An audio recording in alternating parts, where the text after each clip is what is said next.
आधुनिक क्रिकेट युग में जब भी घातक पेस लाइनअप की बात होती है तो अक्सर वेस्टइंडीज, पाकिस्तान और ऑस्ट्रेलियाई पेस बैटरी का जिक्र किया जाता है। हालांकि वर्तमान भारतीय गेंदबाजी क्रम क्रिकेट इतिहास के सर्वश्रेष्ठ तेज गेंदबाजों की टोली में शामिल है, क्योंकि कपिल देव के बाद से भारतीय तेज गेंदबाजी से वो पैनापन नदारद था जिसके दम पर विश्व क्रिकेट में राज किया जा सके। लेकिन 21वीं सदी की शुरुआत से ही जहीर खान, इरफान पठान, श्रीसंत जैसे जोशीले गेंदबाजों ने भारतीय तेज गेंदबाजी को आक्रामक नजरिया दिया।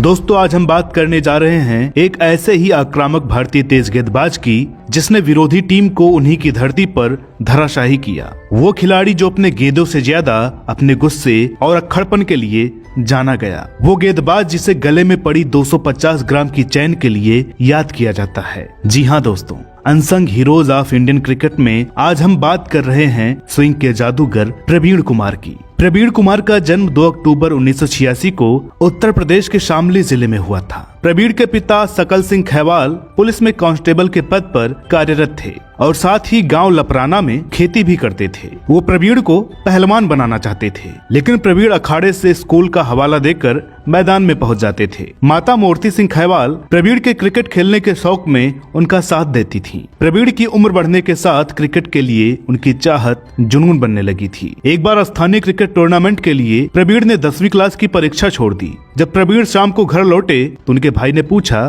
पेपर कहाँ है? प्रवीण आगे कुछ बोल पाते कि तभी आवाज आई, वैसे आज छक्का बहुत शानदार मारा था तुमने। भाई ने प्रवीण की ये हरकत उनकी माता को बताई, लेकिन ये बात पिता तक नहीं पहुंचने दी। जैसे तैसे प्रवीण के घर वाले उन्हें क्रिकेट में आगे बढ़ाने के लिए तैयार हुए, मगर प्रवीण के सामने अब पैसे की समस्या थी। अंडर 19 ट्रायल के दौरान उन्हें जूतों की जरूरत थी। प्रवीण ने वो दिन याद करते हुए बताया, उस वक्त प्यूमा के क्रिकेट शूज की कीमत 3000 रुपए थी। 1000 रुपए तो माँ ने दे दिए थे, बाकी पैसों के लिए मैंने अपनी साइकिल एक मिठाई की दुकान पर बेच दी। गरीबी की तपन और कुछ कर गुजरने के जज्बे ने प्रवीण को अटूट हौसले से भर दिया, जिसका परिणाम रहा साल 2004-05 विजय हजारे ट्रॉफी में उनका शानदार प्रदर्शन। प्रवीण ने उस साल बंगाल के रणदेव बोस के साथ संयुक्त रूप से सर्वाधिक विकेट प्राप्त किए। उसी साल अपने पहले रणजी सत्र में प्रवीण ने 41 विकेट प्राप्त किए और 386 रन भी बनाए। अपने इस फॉर्म को बरकरार रखते हुए प्रवीण ने अगले रणजी सत्र में रिकॉर्ड 49 विकेट हासिल किए। अब प्रवीण कुमार का नाम घरेलू क्रिकेट में चमक रहा था। फिर आई साल 2007 की एनकेपी सॉल्वे चैलेंजर ट्रॉफी। प्रवीण ने शुरुआती 2 मुकाबलों में 9 विकेट अपने नाम लिखे और सिर्फ 89 रन खर्चे। प्रवीण का यह शानदार प्रदर्शन उन्हें भारतीय चयनकर्ताओं की नजरों में ले गया। इस तरह 12 नवंबर 2007 को प्रवीण ने जयपुर में पाकिस्तान के खिलाफ वनडे डेब्यू किया। पहले 2 मैचों में प्रवीण कुछ खास नहीं कर पाए, लेकिन चयनकर्ताओं ने प्रवीण पर भरोसा बनाए रखा। उसके बाद आई साल 2008 की वह ऐतिहासिक कॉमनवेल्थ बैंक सीरीज जो धोनी की कप्तानी वाली युवा भारतीय टीम ने अपने नाम की। सीरीज में प्रवीण ने 4 मैच खेलकर 10 विकेट अपने नाम किए। भारतीय टीम की करिश्माई जीत में प्रवीण को एक मुख्य कारण गिना गया। प्रवीण की बलखाती गेंदों की चर्चा अब अंतर्राष्ट्रीय क्रिकेट में भी हो रही थी। प्रवीण कुमार के पास नई गेंद को विकेट के दोनों ओर स्विंग कराने की काबिलियत थी। साथ ही स्लोअर और यॉर्कर गेंदों पर प्रवीण के नियंत्रण ने उन्हें और भी घातक बना दिया। प्रवीण का जिक्र करते हुए पूर्व भारतीय क्रिकेटर मनोज प्रभाकर ने कहा था, अगर बात स्विंग और नियंत्रण की करें तो प्रवीण एक जादूगर हैं। साल 2008 से 2010 के बीच प्रवीण ने 47 एक दिवसीय अंतर्राष्ट्रीय मैचों में 5.02 के आकर्षक इकोनॉमी रेट से 57 विकेट प्राप्त किए। उस दौरान प्रवीण कुमार भारतीय पेस बैटरी में जहीर खान के साथ मुख्य गेंदबाज थे। प्रत्येक भारतीय को प्रवीण से 2011 विश्व कप में शानदार प्रदर्शन की उम्मीद थी। सबका कहना था कि घरेलू पिचों का फायदा प्रवीण कुमार से बेहतर कोई नहीं उठा सकता, लेकिन दुनिया बनाने वाले को कुछ और ही मंजूर था। वर्ल्ड कप 2011 से ठीक पहले प्रवीण कुमार को पहले डेंगू और उसके बाद कोहनी में लगी चोट ने उन्हें टीम से बाहर कर दिया। प्रवीण की जगह टीम में श्रीसंत को शामिल किया गया और इसमें कोई 2 राय नहीं कि 2011 विश्व कप के दौरान कई मौकों पर प्रवीण कुमार की कमी खली थी। विश्व कप 2011 के बाद प्रवीण कुमार ने अंतर्राष्ट्रीय क्रिकेट में वापसी करते हुए पहले वेस्टइंडीज के खिलाफ टेस्ट डेब्यू किया। उसके बाद इंग्लैंड के विरुद्ध अपनी पहली पारी में लॉर्ड्स पर 5 विकेट लेकर ऑनर्स बोर्ड पर अपना नाम दर्ज करा लिया। लेकिन चोट प्रवीण के पीछे ऐसी लग गई थी जैसे विक्रम के पीछे बेताल लगा था। प्रवीण जब अपने रंग में लौट कर आते, कोहनी या घुटने की चोट उन्हें फिर क्रिकेट से दूर कर देती। 2012 मार्च में साउथ अफ्रीका के विरुद्ध अपना अंतिम अंतर्राष्ट्रीय मैच खेलते हुए प्रवीण कुमार बुरी तरह फ्लॉप रहे।